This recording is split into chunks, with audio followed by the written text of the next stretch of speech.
मतलब क्या प्रोटोकॉल रहेगा कि कैसे आप पहले डायग्नोस करोगे, क्या क्या एनालाइज करते हो कि हाउ डू यू एनालाइज कि this person is fit for the surgery, categorise कैसे करोगे, या बंदे को क्या करना होगा if someone wants to get the surgery done from Dr. Arun? It's very easy to reach to Fortis Escorts, Amritsar में है, इवन नियर बाय सिटीज में भी हैं, आप ट्रैवल करके आ सकते हैं। आप ऑलमोस्ट अवेलेबल, हर दिन अवेलेबल हूँ जी, Monday to Saturday 9:30 to 4:35। So if they reach out to us और हमारे हेल्प डेस्क में, तो जब वो पहुँचते हैं तो पहले तो हम जैसे रूटीन मेडिकल प्रैक्टिस है, क्लिनिकल हिस्ट्री, एग्जामिनेशन, ओपीडी, एक रूटीन ब्लड टेस्ट, एक डिटेल लिस्ट है जिसमें कुछ इन्वेजिव टेस्ट में एंडोस्कोपी है, लीवर के लिए हम फाइब्रो स्कैन करवाते हैं, फिर स्लीप स्टडी करवाते हैं, जिसको जिससे इंडिकेशन हो। कस्टमाइज्ड भी होता है और एक फुल पैकेज भी होता है जिसमें हम सारी डिटेल इन्वेस्टिगेशन करके, और यूजुअली सर्जरी की डिस्कशन ज़रूरत है नहीं है, मेडिकल मैनेजमेंट चाहिए होगा, लाइफस्टाइल मॉडिफिकेशन है, ड्रग्स इंजेक्शन है, इंट्रागैस्ट्रिक बैलून की ज़रूरत है, ये सारी डिटेल्स जो ट्रीटमेंट मोडालिटी है ये इन्वेस्टिगेशन के बाद डिस्कस होती है कि जब हमारे पास सारी रिपोर्ट्स होती हैं। ऐसा तो हवा में बातें करेंगे वो फायदा नहीं है, तो they can reach out to us और उसके बाद हम कर सकते हैं। और एक चीज़ और मैं बोलूँ, थोड़ी कंट्रोवर्शियल होगी कि अक्सर लोग कहते हैं कि यार उसने एक मिथ है सर्जरी को लेके, या एक प्रोफेशनल सीक्रेसी है। बड़े पेशेंट मैंने ऑपरेट किए हैं, वो पब्लिक में नहीं बताते कि हमने ये सर्जरी करवाई है जी। सो मैं मुंबई में I have good friends and contacts, तो मेजॉरिटी हम देखते हैं सेलिब्रिटीज़ भी कई बार वेट कम कर लेते हैं, ये बताते नहीं है।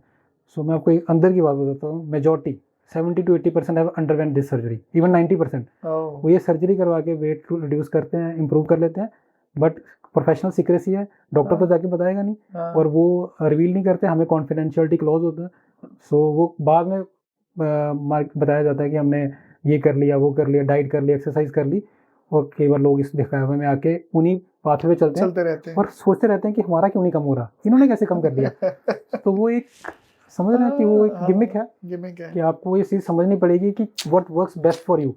वो सेलिब्रिटी के लिए काम कर गया, बट आपके लिए क्या काम करेगा वो आपको समझना पड़ेगा। एंड वो गूगल नहीं बताएगा, इसीलिए तो शायद हम ये पॉडकास्ट कर रहे हैं कि मतलब ये तो डॉक्टर इज द पर्सन ना, तो किसके पास जाना है, किसके पास पहुंचना है, उस प्रॉब्लम के लिए वो एक्सपर्ट ही बता पाएगा। तो आपको समझना होगा ये चीज़। राइट।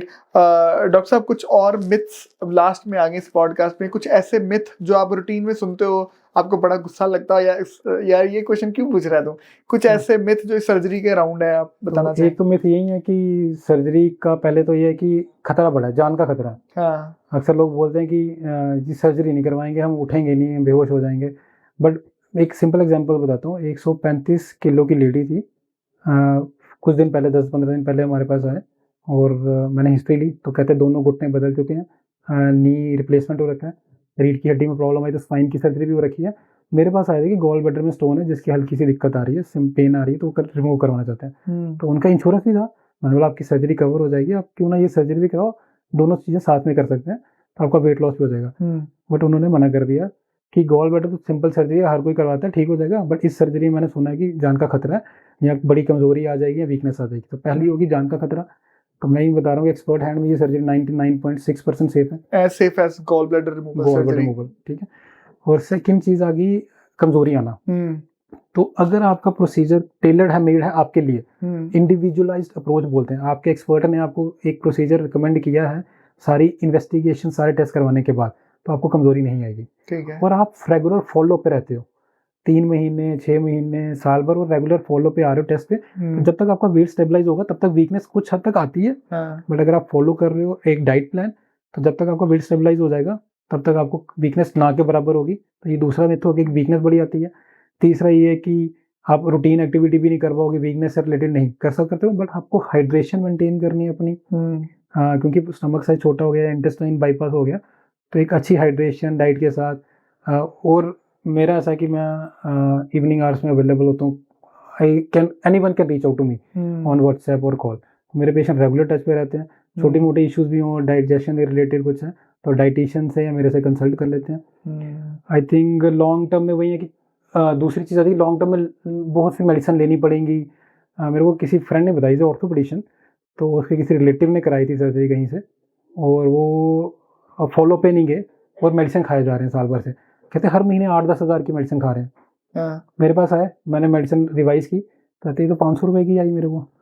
तो महीने में 500-700 की मेडिसिन, वो मल्टीविटामिन है, रूटीन है, कोई कैल्शियम खा ली, कुछ खा लिया, बिकॉज उनका वेट बड़ा ज़्यादा था, एज भी काफ़ी ज़्यादा थी उनको, और बाकी जो मेडिसिन बंद होंगी अगर उसके आप कंपेयर करो कि आपकी इंसुलिन बंद होगी, कॉस्ट कटिंग भी है उसमें, कि आपकी कॉस्ट इफेक्टिव भी है कि बाकी मेडिसिन 5 मेडिसिन बंद होगी, आपको 2 खा रहे हैं और वो भी मल्टीविटामिन है जो बॉडी को हार्म नहीं करेंगी लॉन्ग रन में। सो आई थिंक ये 3-4 तरह के मिथ्स हैं। और कुछ को लगता है पूरा पेट काट देंगे, अंदर से पता नहीं क्या निकाल देंगे, ऐसा कुछ नहीं है। Everything is like recorded. मेरी तो आदत है पेशेंट को अंदर जाके जो ऑपरेट करता हूँ बाहर आके उनके अटेंडेंट्स को फोटोग्राफ्स भी दिखाता हूँ कि ये चीज़ें थी अंदर, ऐसा दिखा, हमने ये चीज़ की। So communication is the key. तो मे बी कुछ सेंटर्स होंगे जहाँ पे ऐसी सर्जरीज पहले हुई होंगी जहाँ कम्युनिकेशन गैप रहा होगा, तो जिसकी वजह से पेशेंट को इस तरह के मिस हुई। कुछ मिथ है, हाँ, बट कई बार हो भी जाता है समटाइम्स कम्युनिकेट नहीं कर पाया पेशेंट के साथ, बट आई थिंक अगर ट्रांसपेरेंसी और वेल कम्युनिकेटेड है तो I think it's safe. Rare case में जैसे 1-2 बार न्यूज़ में था कि लाइपोसक्शन करवाने पे किसी मॉडल की डेथ हो गई, 1.5-2 साल पहले न्यूज़ थी कहीं पे, बड़ा हाईलाइट हो गया। तो मैं कहूँगा लाइपोसक्शन तो इस प्रोसीजर का पार्ट ही नहीं है। हाँ। तो उसको फिर इसके साथ जोड़ा गया कि लाइपोसक्शन से डेथ हुई, मान लो बैरेट्रिक सर्जरी से डेथ हुई, बट लाइपोसक्शन कहीं दूर दूर तक बैरेट्रिक सर्जरी से रिलेटेड नहीं है। तो इस तरह से जब कम्युनिकेशन मीडिया में आती है तो वो एक मिथ बन जाता है, वो मिथ बन जाता है इस सर्जरी से। और रेयरली आप समझ लो कि जैसे 0.5% ही कॉम्प्लिकेशन, अगर कुछ दिक्कत आई भी होगी किसी सर्जरी में तो हो सकता है वो सर्जरी रिलेटेड भी हो सकती है। वो तो जैसे मैं बता रहा हूँ गॉल ब्लैडर या रूटीन सर्जरीज में भी कोई ना कोई जो माइनर सर्जरी कॉम्प्लिकेशंस हैं वो तो आ सकती हैं, जैसे वूंड इन्फेक्शन हो गया, इस तरह की वो चीज़ें हो सकती हैं। Right. So thank you so much doctor Arun for your valuable information. पता ही नहीं चला इतना टाइम कैसे निकल गया, and I think now I am completely clear about कि आपने इतने अच्छे से समझाया कि ओबेसिटी को हम कैसे मैनेज कर सकते हैं एंड कैसे एक सेफ हैंड्स में एक एक्सपर्ट की सुपरविजन में आप एक बेटर लाइफ जी सकते हो।